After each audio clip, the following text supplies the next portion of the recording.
am winning, you are lacking. I do it to perfection with laughter. You call it attitude, but I call it swagger. Your perception, it doesn't really matter. You call it attitude, but I call it swagger. And I'll get anything that I'm after. You call it attitude, but I call it swagger. But if you in my face, homie, back up. You call it attitude, but I call it swagger. Hi, everyone. Hi, what's your name? You look like Karina Braxton. Magic. Magic. Hi, Magic. Thanks for calling in. Yes. I have a couple of things that, like, I don't think that Kenya should be let go. For several reasons, right? I think she literally, it's like, I would say number one, past Nene. But one thing I can say is that Nene did warn a lot of them that what happened to her can happen to them. What I could say is that, A, maybe production knew about whatever was going to happen.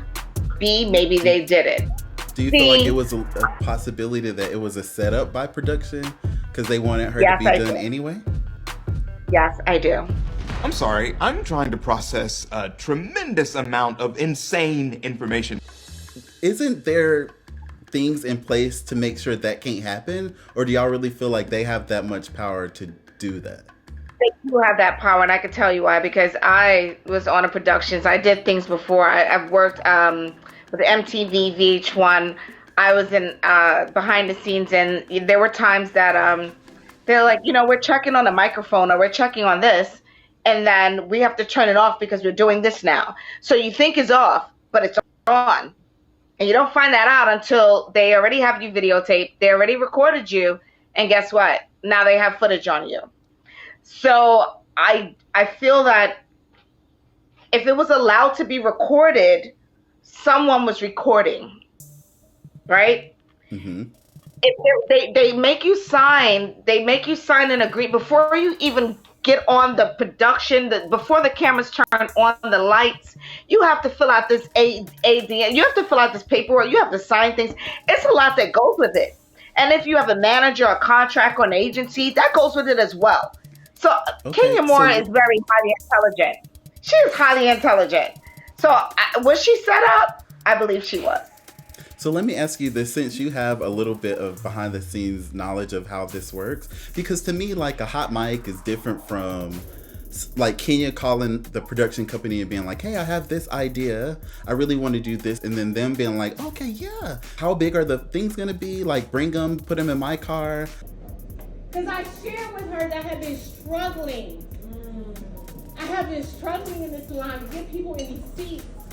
So I'm glad all of you are here. I know there are some of you guys who are always wondering, like, why does he keep talking about these posters? Where are these posters coming from? So this is the only photo evidence that we have of any sort of shenanigans that really happened in the salon. As y'all can see in these posters, no, we can't see photos in this first one, but we see where it says insurance fraud, ho, and then there's some text, and then there's also some posters behind it that look like there are the visuals, y'all. I'm not talking about Beyonce's Renaissance visuals, but I'm talking about the visuals that got Kenya Moore allegedly fired from the show.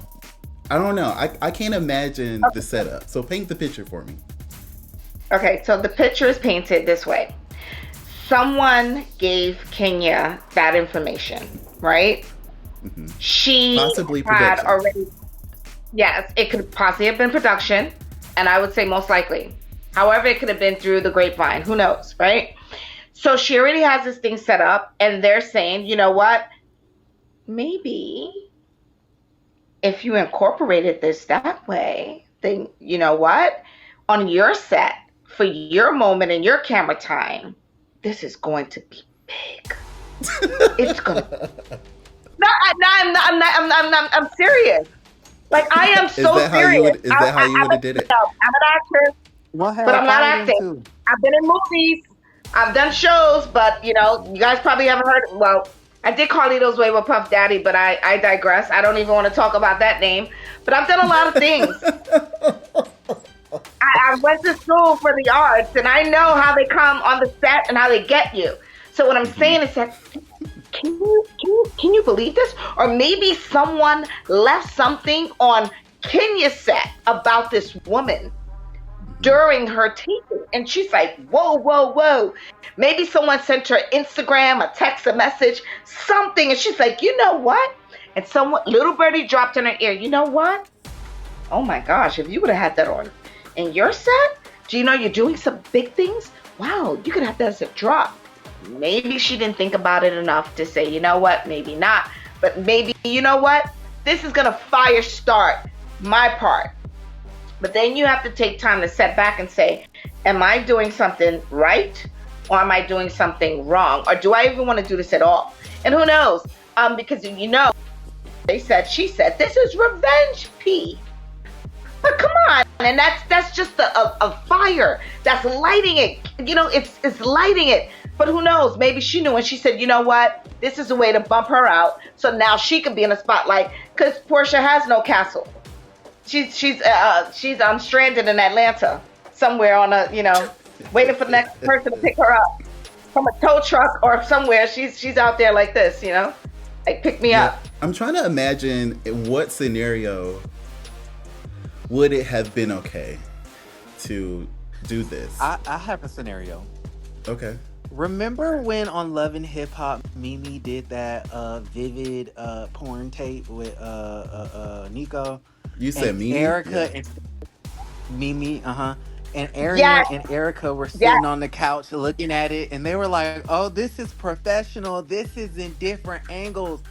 If she sat up at her house with Portia on the couch, when she sat up there, if she would have sat up there in more manner with her new bestie Portia and gave Portia the phone and been like, girl, look what I found, and showed Portia, and then the cameras would have captured Kenya's and Portia's reactions, their faces, to Britt Edie suck.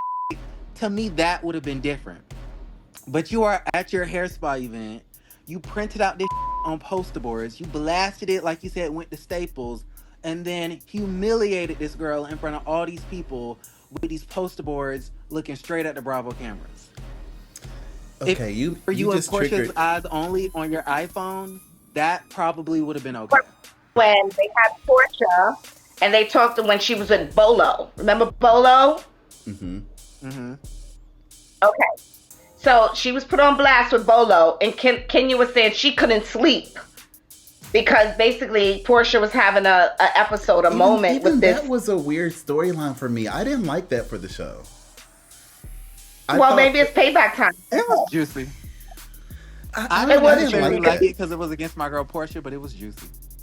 You kind of triggered this thought that I hadn't had before. Everybody is trying to say like Kenya maybe did this to make sure that they included her salon. But what if it's the opposite? What if she knew that for a fact they were going to include the salon, but she wanted to make sure they would include this BS that would embarrass Edie? Yes, I totally agree. She wanted her salon to be basically, because remember she didn't get that scene where when she got married. They were saying she wanted to hide it, but Bravo wasn't going to pay for that. They weren't going to do that. That's a whole different. Kenya definitely did that at her hair spots, so that it would make it in.